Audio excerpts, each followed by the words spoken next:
original story, it says, Jill Scott was officially filed for divorce from her husband of 17 months.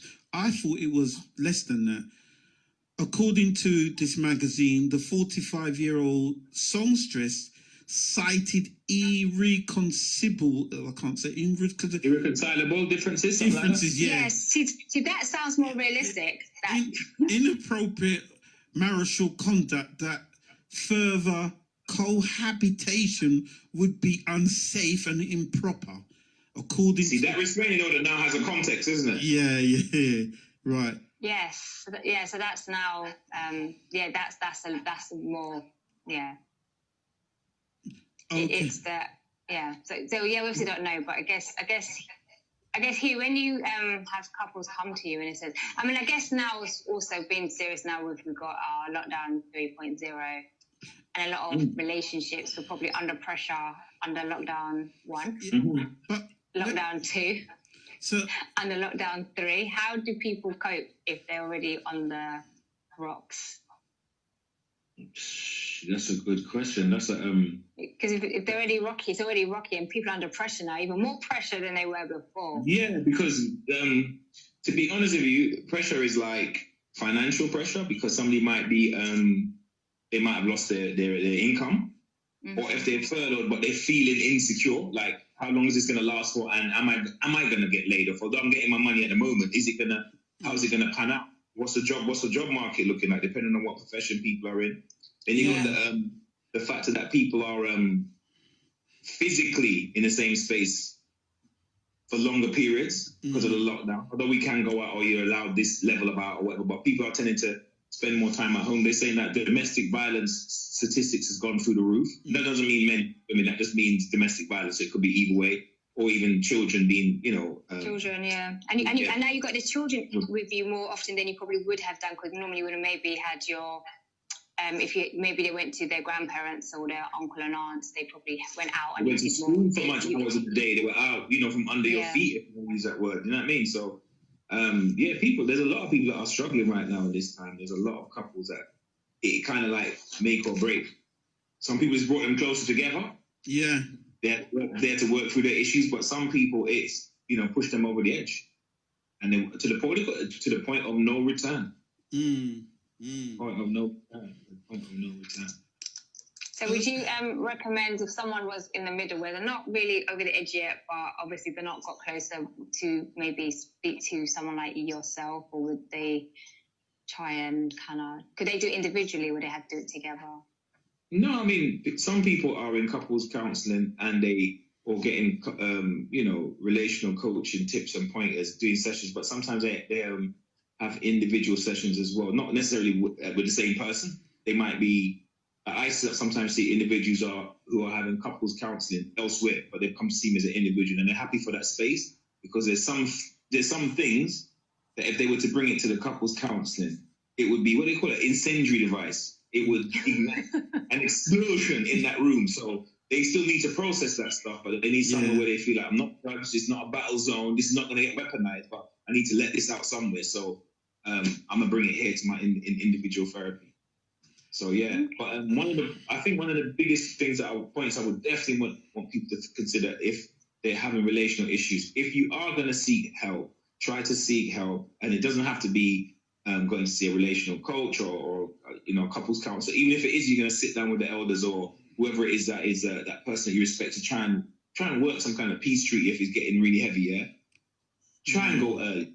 Try to go early, because what happens is that sometimes people end up in that room as couples counselors as a last stop, last waltz, when the war of the roses, bitterness, resentment, disrespect, all these things are setting and entrenched and been there for a good period of time, and they're turning up kind of like saying, so what do you suggest? How can you help us? And how many sessions is it going to take? They kind of want a guarantee. Yeah. They can barely get to sit in a room and get to speak one at a time without them chopping over each other and correcting each other and, getting into it.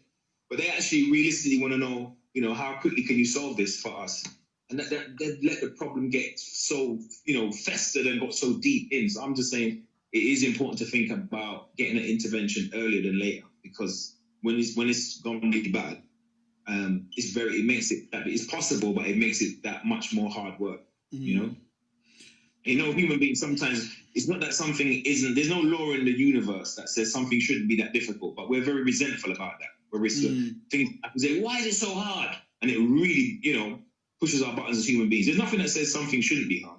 It's hard as it is, and if you want it, if you want it, you'll basically, when you really boil it down, you'll do whatever it takes to make it happen. But we just sometimes we feel a bit resentful that things shouldn't be that, they shouldn't have to be that difficult.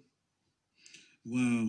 You know, I'm just looking again because this person came out in my head, knocking me, Lionel Richie.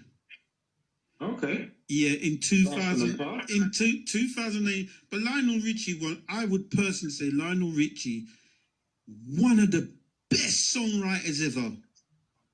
When he wrote for the Commodores and he went solo, now he still sells in, say, the country and western market. Don't know why he went country, but he's gone into that market because that is a big, what do you call it, loyal market as well. But in 2018... He does have that sound though, you know, not being funny, but you know, country music and the church music ain't far apart. They're kind of cousin music. And he has got that, like he sounds like he come from church, that rhythm. Yeah. So it kind of works. It kind of works. When Lionel Richie performs over in the UK, it pack out. He's just there. You know what I mean? He's just...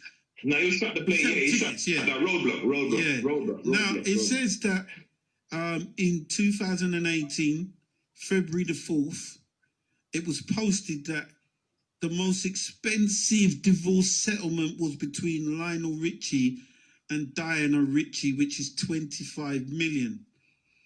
Yeah, they had that Richie's, and I remember hearing about Lionel Richie, but the first thing I think, Richie, Lionel, all those fantastic, you know, Easy Like Sunday Morning. Remember them big lyrics? He's got some catalogue of some classics, you know, classics, yeah. And another person who we see, and again, Hugh, I want to ask you about this, was Paul McCartney. Paul McCartney, when he married the lady, remember they used to take the mickey out of him with the lady with the leg? The prosthetic leg. Evil, you know, they're wicked. Yeah, but he got taken for a ride, basically, right? But he's married about 2-3 times after that. He's married again and again, and I'm thinking, after that situation, why would he get married again? But is there something about getting married and being in love than just saying, I think you answered your own question, man. I think you answered your own question because you're thinking logically there is no rational reason, unless this man is like a religious person where he believes that, you know, no intimacy before marriage. He wants to have a relationship. So that is but you know, you're not thinking like that. He's a secular guy, right? So you're thinking logically after being singed, right? Why would he do that? Yeah. But love ain't the most logical thing. Yeah, and we did talk about that. Love isn't the most logical, and the most powerful thing about love is that even when we're talking, as I use the word secular, we're talking a modern world of science and everything must be empirical. We can't see it, we can't weigh it, and that's all good and well. But then you say to even the scientists, haven't you been in love before? And then they might see them scratching their head because they can't really weigh it, measure it, or physically see it, but they know what that's like. It's real, isn't it? And is it because some of the celebrities, they kind of meet when they work together closely on a film or a song or something? So sometimes how they've met is kind of, you know, that initial rush, like you said, the fall in. Yeah. And that rush, and it kind of feels, then they kind of rush it to getting married, and then later on, then that's probably where, I'm just saying sometimes it seems that a lot of them meet. It's interesting because I scratch my head and I think, how did Mel B meet Eddie Murphy?